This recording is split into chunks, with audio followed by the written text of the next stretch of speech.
Welcome to St. Bernard's Reflections on what it means to live a life of stewardship in the areas of prayer, ministry or service, and financial sharing.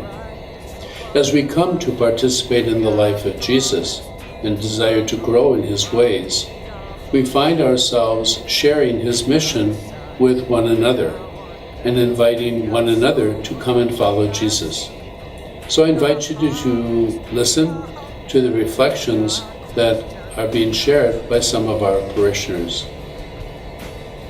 I've been a member at St. Bernard's for over 30 years, and St. Bernard's has always been a leader in reaching out to the community, and inspires me to reach out as much as I can in my care ministry service and help those in need, help those that are lonely, help all of our parishioners and members outside the parish too that need some physical help or emotional help. But I do see the face of Jesus in the people that I work with, how they care for one another, how they contact each other to see how they're feeling, if they're having problems, just give them a ride, that sort of thing. So sometimes we just see this face of Jesus in people we're most close contact with, I think. When I first started attending St. Bernard's, Father Ryan told me I should become a care minister. So when the training came up and was available, I took it. And I really enjoy being a care minister. I think I get more back than I put into it. But most of the people I see are really sick. A lot of them are terminal, but I'm comfortable with that. Mother Teresa has always been a very, very important person in my life. And in her book, she says you should always see the face of Jesus in other people. And like she would bring the lepers up out of the gutter. And when I go see people that are sick or terminal, I can see them as being Christ in them. I have been involved with the visitation ministry for the past 8 years, and I feel that that is where I am most useful. I enjoy going to visit those that are there, and they are always so appreciative of me when I visit them. Because of my own experiences with my parents, I felt that I could give them the little joy of coming and visiting them, bringing them communion, just being a listening ear for someone who perhaps is unhappy or feeling a little pain during the day, and I just listen and I give them comfort. Well, as a member of this faith community for well over 40 years, St. Bernard's has always been able to develop programs that have direct impacts to our communities.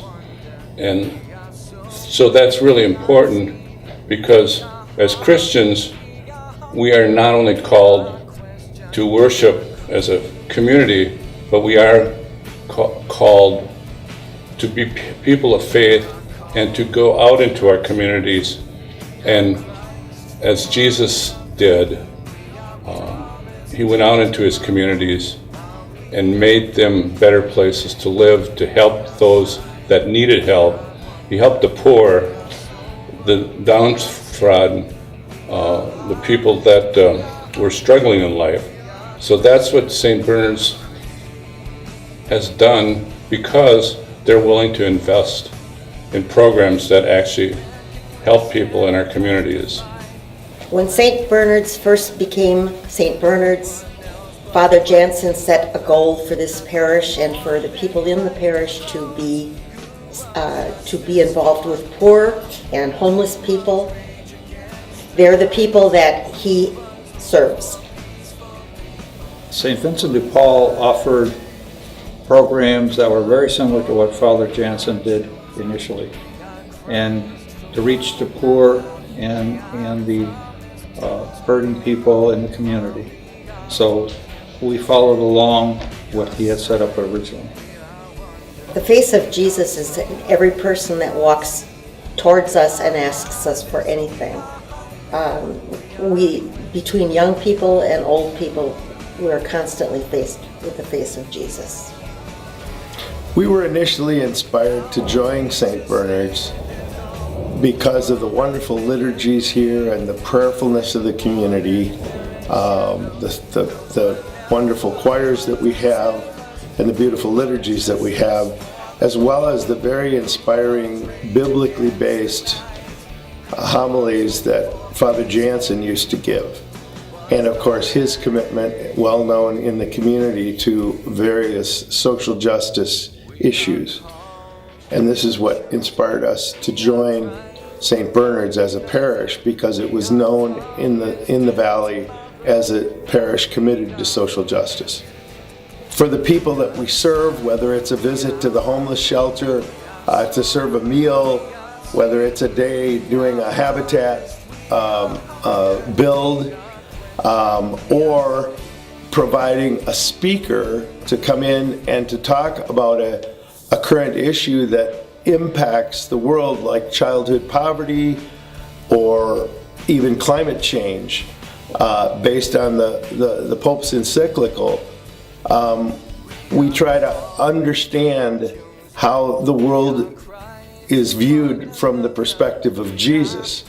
So when I see a poor person who's in need of a meal, I don't think of them as something other that I'm just giving something to.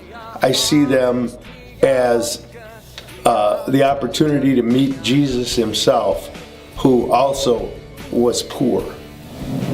Yeah, I'd say that the mission trip really did change me, not necessarily like physically or anything like that, but really it gave me a deeper understanding for how like poverty works throughout the United States and in certain situations and whatnot. It really brought me to see how Christ works through the hands of other people to really help those who are less fortunate than us.